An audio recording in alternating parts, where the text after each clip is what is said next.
can hear me, right? Yes. Okay, good. There's a few years of theatre practice in there, so okay. But for the rest of you, I think mics are here and they're on. So please feel free to use them, and if you can't hear us at any point, then just put your hand up. So thank you so much for joining us today at the Arts House, and apologies for the slightly delayed start. We will try to give you an hour's worth of conversation. I'd like this to be as informal as possible, so you know, jump in at any point, pop your hand up, and we'll come to you. If not, I will allow for some time later on for us to take questions from all of you. So, how many are staying on to watch the movie after? Okay, a fair few of you. And so, most, I guess, are already familiar with Jane Austen and her works. And you know, this year we commemorate the 200 years since the publication of Pride and Prejudice, perhaps her most iconic work. And we're going to just have a little discussion today about what makes Austen so powerful. And the people we're going to do that with: Melissa-Mae Saradetch, Robert Yeo, and Margaret Supramaniam. And so what I'm going to start off with is just a question that will help us understand just really, I guess, the true power and diversity of Austen, because we have people with very different backgrounds here who have all had a little bit of a lifelong love affair with her, I guess. And so let's start maybe with you, Margy. When did that love affair begin? I think it actually began with paintings of that period. When I was a child, I loved all these paintings with the Georgian costumes and Regency. And then I went to, when I was a young teenager, I went to a theatre production of Pride and Prejudice. And then I went to my grandparents. They had the whole set of, it was 1930s leather-bound illustrated volumes of Pride and Prejudice, which I did have in Singapore, but I had to take them back because the wood borers started eating them. But I devoured the whole collection then, so as a teenager, and I've returned again and again to them since. And so what does Austen mean to you today? I love the language, and this whole, there is a sort of escapism in it all, but there's something we can identify with. I can really relate to so many of the characters. And even though their situations and the context is so different, they're really real and they're so funny. So there's some of the little insights. Fabulous. Robert, when did that love affair begin for you? Oh, the love affair began when I was 14, I guess. And I was in a kampong school called Serangoon English School. I'm not sure if you've heard of it. It was in Simon Road. It's been demolished. And you know, for some reason or other, we were exposed to classics. And the first novel that I was introduced to, the first Jane Austen novel, was Northanger Abbey. You know, I'm not sure whether it was the best of choices to introduce to a kampong school in 1954.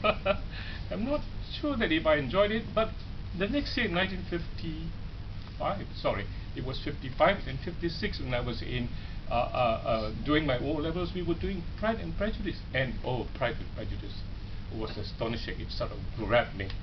And ever since then, I became a Jane Austen fan, and subsequently in A-level, went on to do, I think it was Mansfield Park, followed by Emma. And then my acquaintance with Jane Austen stopped, and I began to see movies. And then 3 years ago, I decided to pick it up again, and I went to read Persuasion. And I thought it was terrific. And in preparation for this particular panel, I went to read Sense and Sensibility. And I'm so glad I read it. I will talk about it later. But so I've read all the Jane Austen novels then. You know, and I just loved her. The extent of my love for her and what its nature is, perhaps we can talk about it later. Absolutely. You're asking me about how I got acquainted with. Sounds like there's a bigger story there. Melissa. Okay, well, the first one I ever read was Sense and Sensibility. And actually, what happened was my mother, who's a very literary person, she came up to me when I was 12. she gave me Sense and Sensibility, and she says, read this, it will make you smarter.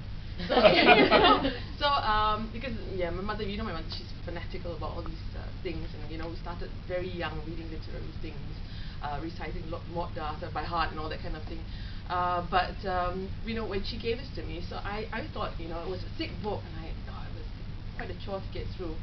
But I thought it was absolutely brilliant, because I recognized almost immediately that reading it did make you smarter, because it's some deep down latent pretentious side of me recognized the fact that there were massive insults in every line, and I love that. I love the fact that this book, where people were talking about how dignified Jane Austen was, and how civilized this society was supposed to be, and all these sorts of structures of behavior, and it had some of the nastiest insults in it. And I thought, that's brilliant. If I could learn how to do that, I'll be able to teach really well. Does that work? Yeah, it's brilliant. So I love that. And of course, I always remember this quote, because I'm not the only one. I recognize this, because Virginia Woolf herself, Jane Austen has that supreme quality of slicing people's heads off. Yeah, that's one of the things that she says, and I think that's one of the things I love about her, and why I keep going back to the books, because of all these multiple layers of meaning. As an academic, of course, these days I'm more interested in the construction of the text. But even in the construction of the text, I mean, the multiple levels of insults that are in it are just brilliant, So, but it's interesting that you bring that up, because and that's a I don't know how many of you have read this, but there was a study done by Stanford University. What they did was they put a bunch of people in an MRI machine, and in this MRI machine they were given a chapter of Mansfield Park to read. And as they read it, their brain waves were tested, and it showed that actually it opened up all these functions that made them smarter. Yeah. So there you go. Your mum wasn't far off, and didn't need a Stanford study to tell her that. No. But what is it then? What is it about Austen, do you think, is that universal appeal, but also, well, that's not something everybody would pick up on, the insults and the barbs and the wit, I suppose, is not the immediate thing. People fall in love with the romance, these amazing characters. What do you think has been that universal appeal then? Okay. Yeah, we can start with you. Yeah, Work okay. our way. Well, for females, it's a kind of wishful thinking, of course. All the male characters are, some kind of wishful thinking for female, for the sort of, it's like, I think in a way, it is Austen's creation of the ideal, different types of ideal men, and you find that they are not ideal, which makes them even more realistic. So that makes them even more appealing, because they've got this marvelous blend of idealism and realism about them. But I also think, well, from an Asian perspective, and I like talking about this, because we were just having this conversation with some of my friends the other day about the appeal of Jane Austen in Asian society. And I think that, well, some of them were saying that, like, Ang Lee made that film of Sense and Sensibility. And I remember at the time when Ang Lee made it, a couple of people, there was this big uproar about it, what would he know about, this? And I'm always reminded that sometimes I get comments like that as well, from when people, examiners, they mark students' work, and they say things like, Asian students don't understand the sustained irony of English wit, and which is partially true, I agree. But I think what Asians have a profound understanding of is notions to do with communal pressure, paternalistic posturing. They understand that very well. And I think Ang Lee, the amazing thing about Ang Lee's Sense and Sensibility, you can actually see, I remember seeing that, I saw Crouching Tiger, Hidden Dragon, the parallels, there were certain scenes that were almost identical, So I think that for Asians, that's where, at some level, they are accessing that parallel circumstance in their lives, Everybody goes, Asian communities, they know, they go to a house, they have some busybody aunts, they have somebody trying to match them off and marry them off to some rich Robert, man. did that ring true for you as well? Did you identify a little bit with that? Yes, great deal. I think coming back to what Ang Lee said when he made the movie, he said that he didn't think at first that he was destined to do a Jane Austen book, but then he said, if you look at Taiwan, in Taiwanese society, they are very much concerned with family and family values. And if you look at Jane Austen, a lot of her novels are concerned with a critique of what happens within a family. You remember her quotation. She said that all I need to tell my story, my novels, is 3 or 4 families in a country setting. Do you know what I mean? And I was going to say something about Sense and Sensibility. When I read it, I found out that it actually established a pattern that is subsequently found in other novels. And this pattern centers around the 2 words, sense and sensibility. And I think what the novel teaches us is the need, at least mostly in her heroines, of the need within a family to balance sensibility and sense, and to see where it will lead you. It's not sense or sensibility, but it's sense and sensibility, a mix of both. And if you look at the heroines in say, Sense and Sensibility and Pride and Prejudice and some of the other novels, you find the heroine is someone who has got a lot of sensibility at the beginning, and then she is forced through a series of sometimes painful experiences to moderate that sensibility and move towards happiness, and combining sensibility with sense and wisdom. And that's something that I think I can identify with. Yeah. But I was going to move on to a personal level and say that I have 2 daughters. But I think at that particular stage I'll stop and maybe come back to my subject. If you have daughters, I think the novel takes on an extra significance. But that's exactly it, isn't it, Margy? Is the fact that everyone's going to read any one of these books, and somewhere in all of this is going to be a little recognition of themselves or their situations. Well, thinking about the Asian perspective, my husband's mother lives with us, and she's bedridden, and she watches Pride and Prejudice, the BBC version, at least once a week. I think Paul kind of was a bit worried, my husband, that she was watching it a bit too much, and she started to say, "I'm vexed," and she started to get very involved. Now she's a Jaffna Tamil, been in Singapore since the 50s, but certainly coming from a family with 4 girls growing up together, and this kind of marriage, matchmaking society and competition with the neighbours. You know, you can see sort of Lady Lucas of Jaffna, you know, lives down the road, and I think she's been really able to identify with that aspect of it, which I haven't been able to identify with so much, although the cultural side of it I have. But and I believe that people from India say the same thing. Actually, you know, still Jane Austen, you know, still lives in India, so to speak, in society and the way people behave. And we've seen her stories told and retold in so many different formats. You know, the themes have been reprised many times, and this particular season, but is the book better, right? How do you feel about adaptations?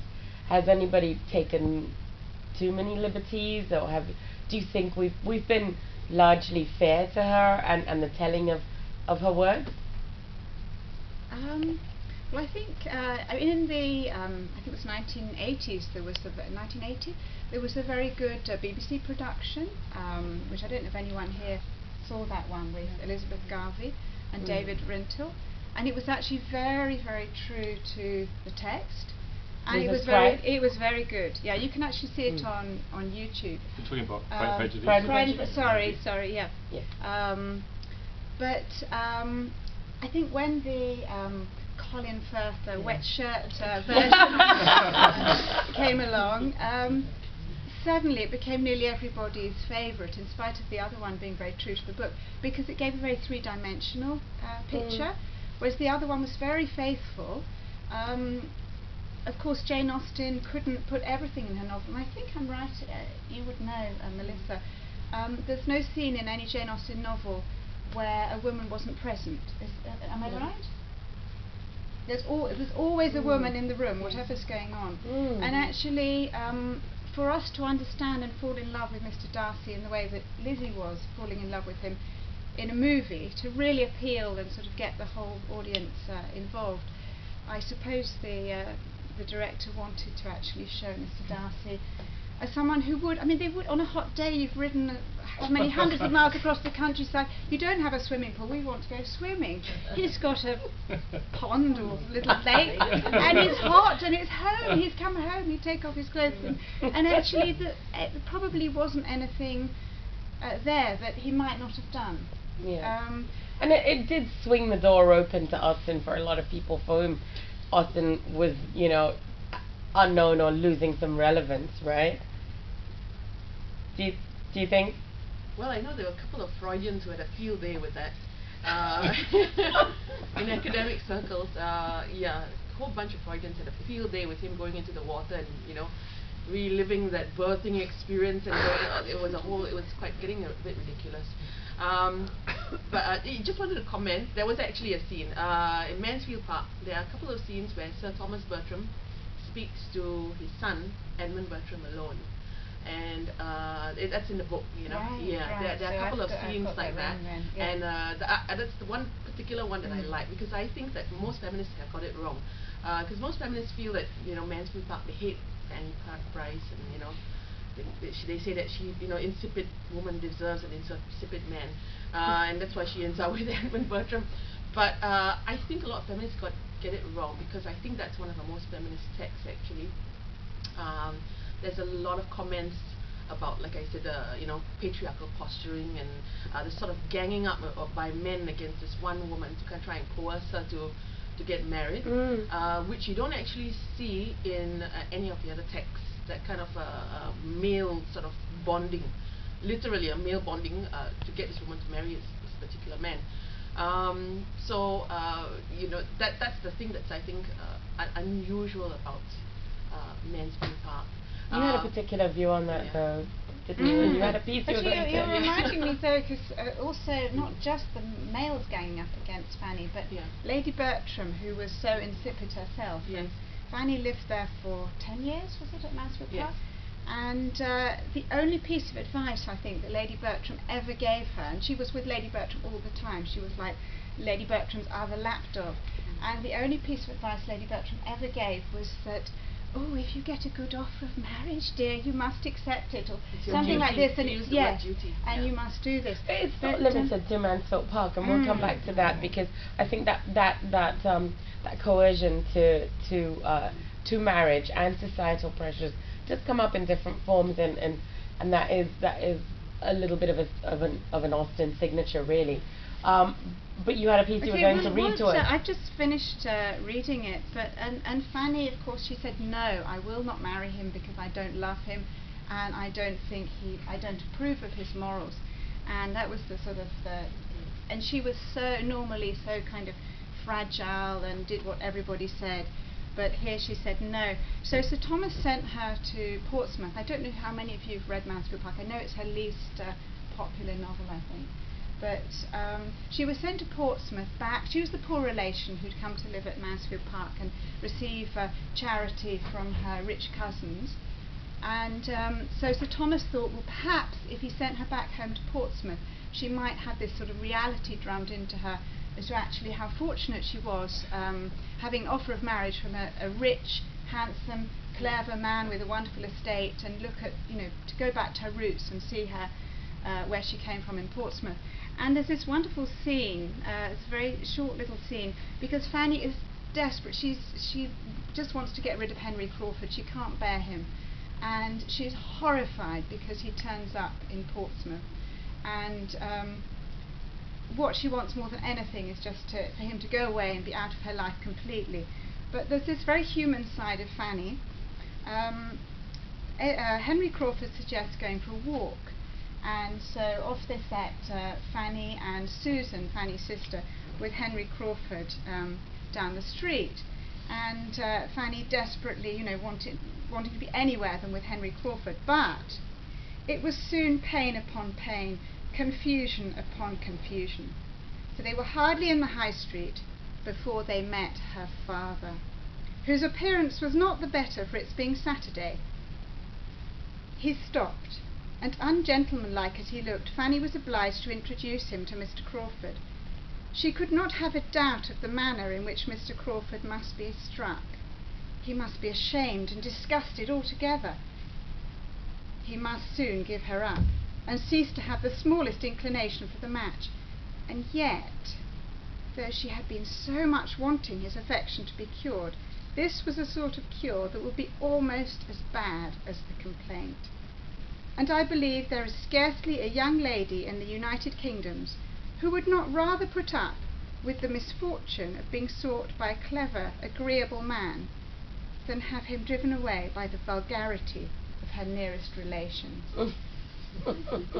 So she just desperately wants him driven away, but this is the point at which mortification comes in, and pride, and it's just something so real. What do you think that Mansfield Park is unacknowledged then, and why then Pride and Prejudice so synonymous with Jane Austen? I think maybe Mansfield Park doesn't fit into the pattern that I talked about. I think there are two kinds of, if we focus on heroines, there's the heroine that is patterned on Elizabeth, on Marian, on Catherine, and they start by being extravagant, being very emotional, and they learn wisdom along the way, and they sort of rewarded with being married to a rich husband. The other kind of heroine is a little more, how shall we put it? It's sense. The character of someone like Eleanor is a little more restrained. Someone a little bit cautious in expressing her emotions, self-discipline, but in the end, of course, she gets her reward and she gets her man. So, but I think that kind of pattern is to be found in I think in nearly all her novels, except, if I'm correct, in Mansfield Park. And maybe that probably accounts for the fact that it's the least popular. Well, to me, it's the one that leaves the least impression on me. So that would be my explanation for it. I think it's a completely different novel. I think most people they don't get the point behind Mansfield Park. Mansfield Park is a satire through and through. In fact it's a work of genius, I think, because we talk about a sustained satire, we talk about sustained parody. This is it, and every line has it. And I think people miss the point, like just the part that Margy was reading. That whole thing was meant to be a joke against Fanny Price as well. There is a mockery there, and that doesn't happen often, where you get you get the author normally making fun of people who are opposed to the heroine. You don't get the author normally making fun of the heroine herself. Neither you get the author making fun of her hero, and then you end up having the author making a comment about unmarried women, which is actually a comment on herself, because Jane Austen herself was unmarried. So there's a lot of there's sort of a lot of barbs being flung in this novel, and people don't know what to make of it because of that. I mean, you look at the proposal and the marriage, that sort of the final scene. It's really, it's rushed through. There is no protracted romance. In fact, it's the most unromantic scene. I mean, 1 minute they are not together, next minute there's a paragraph that says, well, everything has happened in its own time, and then they were married. That's basically what the paragraph said. There was no sort of exchange between the hero and the heroine, and this long drawn out recognition of a change of mind or a change. There's nothing like that. So the point behind it then is not the romance. If you actually read it to the end, and you recognize that scene, that proposal scene, and in fact the lack of a proposal scene, then you get kind of dissatisfied if that's what you've been waiting for, and it didn't happen. And I think a lot of people get quite dissatisfied with that and say, oh, you know, just kind of chuck it aside. But I think the thing is that you have to get reading back to the beginning. After you've reached that and you've realized, okay, this is not really about a romance in that case, then what is this novel really about?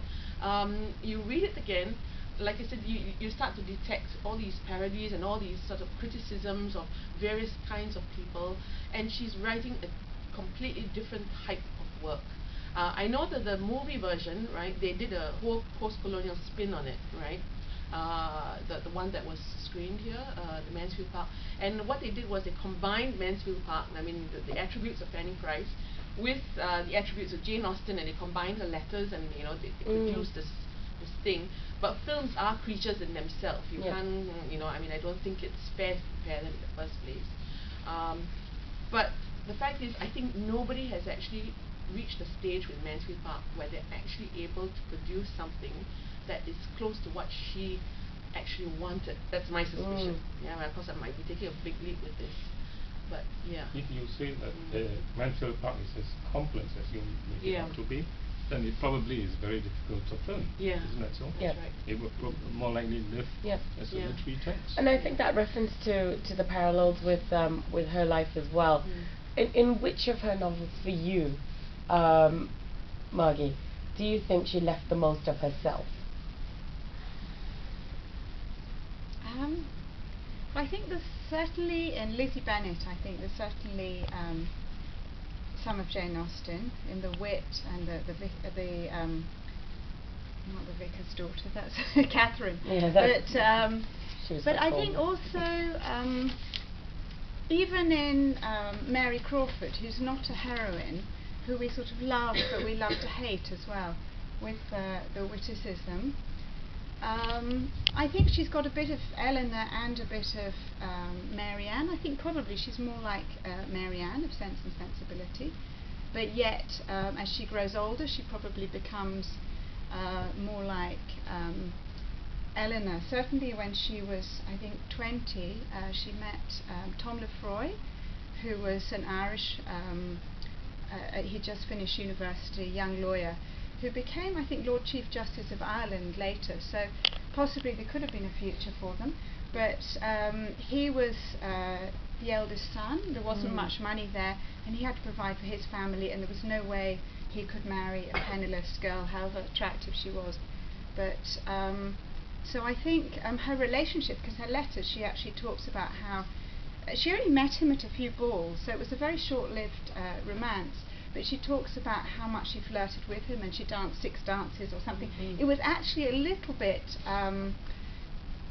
beyond what she was meant to be doing, I think. So it was, I think, quite similar to Marianne and Willoughby. You know, there was no sort of restraint, and she didn't do anything really improper, but she was certainly not behaving with perhaps the refinement and decorum that Eleanor would have behaved, or Jane Bennet perhaps. So likewise for you, Robert? I'm not sure which of female characters are closest to her. All I can say is that I think she said that her favorite female character is Lizzie. No, she actually said her favorite female character was Emma. Is that right? I'm wrong about that. Yeah, she said her favorite character was the one person that she says that she liked best, which probably no one will agree with, was Emma. And she was quite certain about it, and there was a lot of people who were saying that, you know, it was a strange choice to make, which is why I kind of, after hearing about that, about her liking Emma, I kind of understand the spirit in which Mansfield Park was written. Because if you look at Emma herself, Emma is an annoyance